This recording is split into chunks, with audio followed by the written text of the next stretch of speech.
दोस्तों आज हम कवर करेंगे मोस्ट इंपोर्टेंट टॉपिक पादप हार्मोन और उनके कार्य। एग्जाम में यहाँ से क्वेश्चन पूछे जाते हैं कि बताइए कोशिका विभाजन के लिए कौन सा पादप हार्मोन जिम्मेदार है। फलों को गिरने से कौन सा हार्मोन बचाता है। पौधों की वृद्धि के लिए कौन सा हार्मोन जिम्मेदार है। तो इस टाइप के क्वेश्चन एग्जाम में पूछ लिए जाते हैं और इन सबको हम ट्रिक से याद करेंगे, आपको चुटकियों में याद हो जाएंगे। तो भाई स्वागत आप सभी का जी के महात्मा जी में। चलिए शुरू करते हैं फटाफट। तो सबसे पहले बात करते हैं ऑक्सिन हार्मोन की। ये काम क्या करता है? फलों को गिरने से बचाता है और ये तना वृद्धि में सहायक होता है और जड़ वृद्धि को नियंत्रित करता है। अगर ऑक्सिन हार्मोन तने में ज्यादा होगा तो तने की वृद्धि होगी और जड़ों में ज्यादा होगा तो जड़ की वृद्धि होने से ये रोकेगा, जड़ की वृद्धि को नियंत्रित करेगा। अब याद कैसे करेंगे? ऑक्सिन हार्मोन, ऑक्सिन का हो गया ऑक्सीजन, ऑक्सिन ऑक्सीजन, और बात हो रही है फलों को गिरने से बचाता है। भाई ऑक्सीजन की कमी से अच्छे अच्छे महारथी जमीन पर गिर जाते हैं। जीव जंतु, आप हम कोई भी हो, अगर ऑक्सीजन नहीं मिले तो हम गिर जाएंगे और ऑक्सीजन ही हमें गिरने से बचाता है। तो भाई फलों को गिरने से भी कौन बचाएगा? ऑक्सीजन।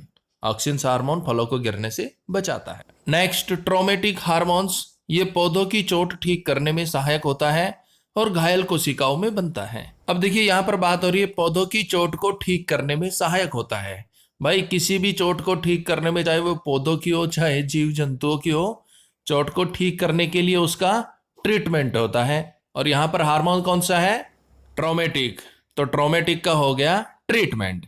पौधों की चोट को ठीक करने के लिए उसका ट्रीटमेंट करना पड़ेगा भाई, उसको गोली दवाई देनी पड़ेगी, पट्टी करनी पड़ेगी। और दूसरा है घायल कोशिकाओं में ये बनता है। एग्जाम में क्वेश्चन पूछ लेंगे भाई ट्रोमेटिक हार्मोन्स कहाँ बनता है, तो ये घायल कोशिकाओं में बनता है। अब भाई चोट ठीक करने के लिए भी ट्रीटमेंट करना होगा और घायल कोशिकाओं को भी बचाने के लिए, ठीक करने के लिए ट्रीटमेंट करना होगा। तो ट्रोमेटिक हार्मोन्स भूल मत जाइयो भाई। दो काम है, पौधों की चोट को ठीक करता है और घायल कोशिकाओं में बनता है।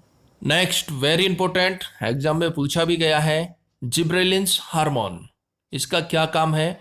बौने पौधों को लंबा करने में सहायक होता है।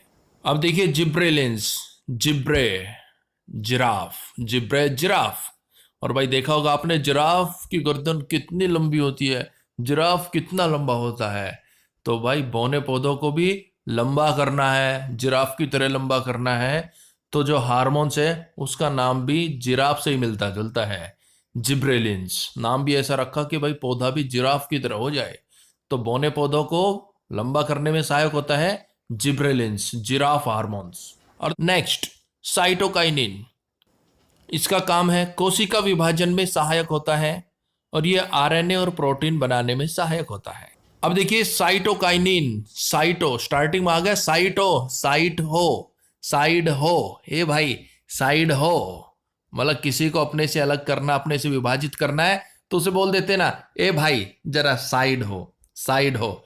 तो कोशिका विभाजन में सहायक है साइटोकाइनिन, कोशिका को बोल रहा है ए भाई जरा साइड हो, विभाजित हो। तो साइटोकाइनिन कोशिका विभाजन में सहायक होता है, कोशिकाओं को साइड में कर देता है साइटोकाइनिन। दूसरा काम है ये आरएनए और प्रोटीन बनाने में सहायक होता है। अब देखिए प्रोटीन, भाई जो प्रोटीन लेगा ना वो बॉडी बिल्डर बनता है, ताकतवर बनता है, रॉक की तरह, जॉन सीना की तरह बनता है ना। और वो सबको क्या बोलता है? साइटोकाइनिन, साइटो साइडो, ए बाबू साइडो साइडो साइडो। क्यों? क्यों भाई बॉडी बिल्डर है, ताकतवर है, तो हर किसी को साइटोकाइनिन यानी कि साइडो साइडो कौन बोलेगा? जो प्रोटीन लेगा, ताकतवर होगा। तो पौधों के लिए आरएनए और प्रोटीन बनाने में सहायक है साइटोकाइनिन, भूल मत जाइयो भाई। नेक्स्ट एथिलीन हार्मोन्स, ये फलों को पकने में सहायक होता है और ये एकमात्र ऐसा हार्मोन है जो गैसीय अवस्था में होता है। ये बिल्कुल इजी है भाई, एथिलीन। देखिए फलों को कृत्रिम रूप से पकाने के लिए भी एथिलीन गैस का प्रयोग किया जाता है और पौधों में भी फलों को पकाने में सहायक होती है एथिलीन हार्मोन्स। और ये एकमात्र ऐसे हार्मोन्स है जो गैसीय अवस्था में होता है। तो भाई बिल्कुल इजी है, फल कैसे पकेंगे? एथिलीन से, चाहे वो पौधे पर या पेड़ पर पके या फिर चाहे वो गोडाउन में पके, फल पकेंगे एथिलीन से। नेक्स्ट एब्सिसिक एसिड, इसका काम है ये बीजों को सुप्त अवस्था में रखता है और पत्तियों के गिरने व मुरझाने को बढ़ाता है। अब देखिए एब्सिसिक एसिड बीजों को सुप्त अवस्था में रखता है। एब्सिसिक का हो गया एसिडिटी, एब्सिसिक एसिडिटी अगर बंदे को हो जाए तो उसे भी सुस्त रखती है। तो भाई एब्सिसिक हो चाहे एसिडिटी हो, बीजों को बंदे को सुप्त रखते हैं, सुस्त रखते हैं। और भाई जिसे एसिडिटी हो जाती है वो बेचारा मुरझाया मुरझाया रहता है, पत्तियों के गिरने व मुरझाने को बढ़ाता है।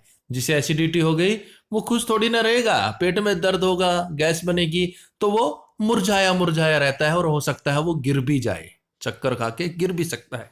तो याद रखना मेरे भाई, एब्सिसिक एसिड का काम है बीजों को सुप्त अवस्था में रखना, पत्तियों के गिरने व मुरझाने को बढ़ाना। नेक्स्ट बिल्कुल इजी है, फ्लोरिजेंस। ये हार्मोन्स फूलों के खिलने में सहायक होता है, इसलिए इसे फूल खिलने वाला हार्मोन्स भी कहा जाता है। यह हार्मोन्स पत्तियों में बनता है। तो भाई फ्लोरिन्स के स्टार्टिंग में आ गया फ्लोरी, फल फूल, और बात हो रही है फूलों के खिलने में सहायक हार्मोन्स की, तो वो हो गया फ्लोरिन्स, फल फूल, फूलों में खिलने में सहायक।